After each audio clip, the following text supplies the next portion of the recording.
Welcome back to The Explainer. So today we're unpacking a really fascinating case study that proves, honestly, sometimes the absolute scariest things in an office don't come from a dramatic shouting match. No, they come from a completely silent, flawlessly formatted stack of paper. We're breaking down a story from the source material called The Board Packet with One Clean Page. And let me tell you, it is a literal masterclass in the anatomy of a corporate cover-up. If you've ever had that sneaking suspicion that a hyper-polished executive summary was actually masking a super messy reality, well, this explainer is going to validate every single one of those suspicions. Okay, let's dive right into this with a quote from strategy lead Maya Carter, because it just sets the stage so perfectly. She says, "The dangerous documents never look dangerous first." I mean, think about that for a second. Systemic danger usually hides right in plain sight. It doesn't arrive with some big flashing red warning label. Instead, it shows up on a totally quiet morning disguised as a routine administrative update. And that is exactly what happens in today's source text. We see a seemingly ordinary corporate document turn into this quiet, high-stakes battleground for the truth. To unpack exactly how this cover-up was executed and ultimately dismantled, we're going to follow a step-by-step case study approach. Here's our roadmap for today. 1. The perfect board packet. 2. Questioning the standard. 3. Building the proof map. 4. The messy truth revealed. And finally, 5. Institutional memory rebuilt. All right, kicking things off with Section 1, the perfect board packet. So it starts on a quiet morning at the corporate office. Before the office is really even fully awake, this seemingly complete, perfectly boring board packet lands on a desk. But Sophia Lane, she's a new operations coordinator, spots a massive red flag. Right smack in the middle of this thick stack of documents is one rewritten summary page with absolutely zero tracked changes. I mean, no revision history, no metadata, nothing. It is flawlessly, almost auspiciously clean.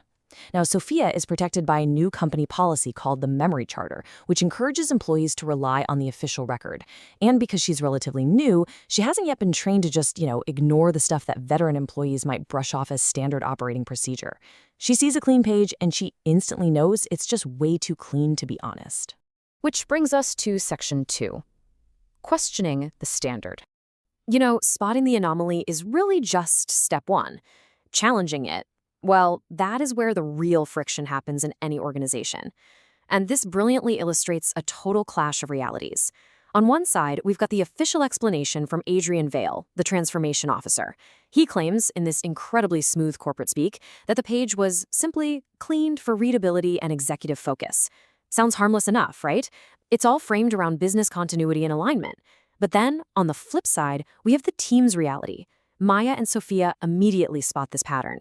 To them, this isn't about readability at all. No, it's about the intentional erasure of history to hide corporate risks.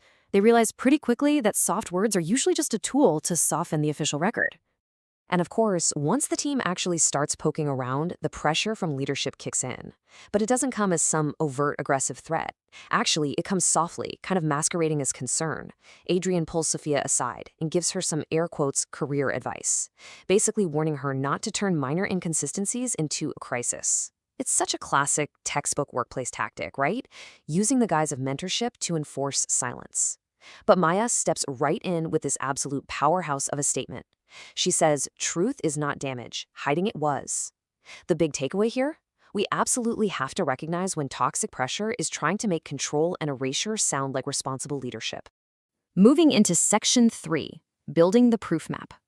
So how exactly do you fight back against a super polished corporate narrative without just looking like you're stirring up drama?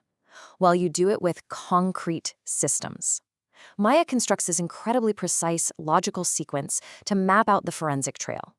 She traces the object itself, that suspicious clean page, to a specific timestamp. From that timestamp, she uncovers a missing approval in the routing chain. And from that missing link, she's able to identify the beneficiary. The brilliance of this map is that it doesn't require a dramatic confession from anyone. Just by placing the right records in chronological order, the sequence literally starts speaking for itself, giving actual shape to the team's fears. But Maya isn't building this case alone. Nina, the executive assistant, steps up with the crucial missing pieces.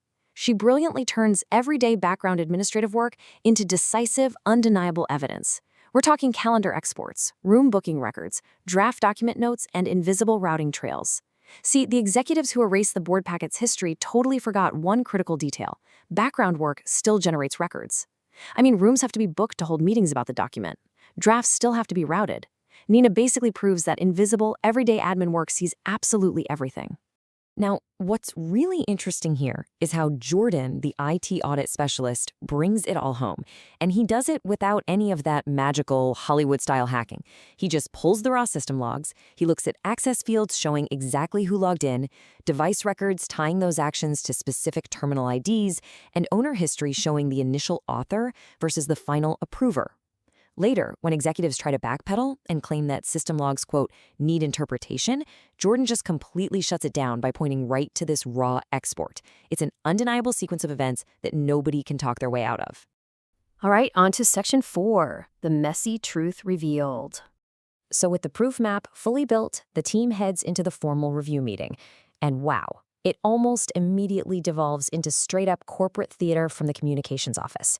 They are desperately trying to steer the conversation away from hard facts and into soft feelings. Executives are softening their verbs, renaming their choices, and politely asking everyone to just think about the optics. You know, the usual places where old corporate culture likes to hide. But then Aisha, an analyst with fresh eyes, cuts right through the fog. She asks one incredibly direct question. Who benefits if this stays classified as a harmless error? She absolutely refuses to let procedure be used as a hiding place. She just keeps asking it over and over until the vague, uncomfortable mood in the room is finally forced to become a specific name. And guys, here is the explosive climax that Aisha uncovers in the source text. That seemingly perfect, clean summary page, it was intentionally swapped in to replace a risk summary. And what did that original risk summary actually contain? It named exactly 3 unresolved memory charter breaches. Yes, 3 critical, ethical, and procedural violations that leadership simply did not want the board to read. So that clean page wasn't about readability or executive focus at all. It was a deliberate, calculated act of deletion designed to protect those in power from facing any accountability for those 3 specific breaches.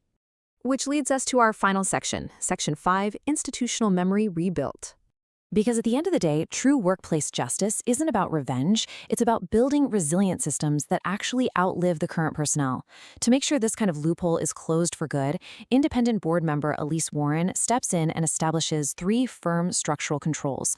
First, they mandate source appendices. Basically, you have to show exactly where your data came from. Second, they require visible redline history, so no more magically clean pages without a clear trail of edits. And third, they mandate trust committee dissent notes, meaning if there is a disagreement, it gets permanently documented right there in the official packet.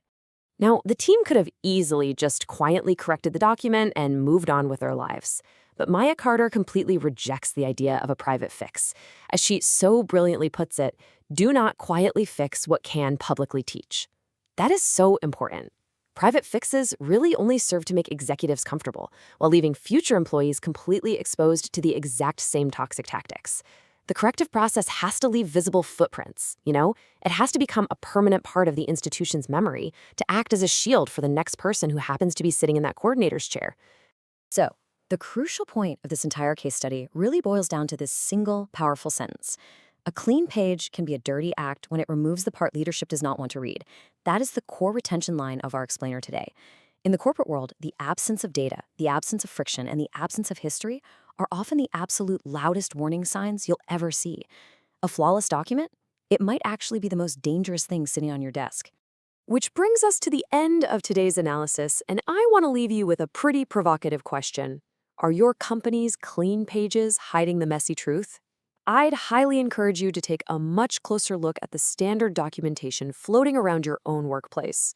What history might be getting erased under the convenient guise of readability or executive focus? Really think about it. Keep following the record, and I honestly can't wait to dive into our next explainer with you, where we're going to unpack the review cycle that somehow moved backward. Stay curious, stay focused, and I'll see you next time.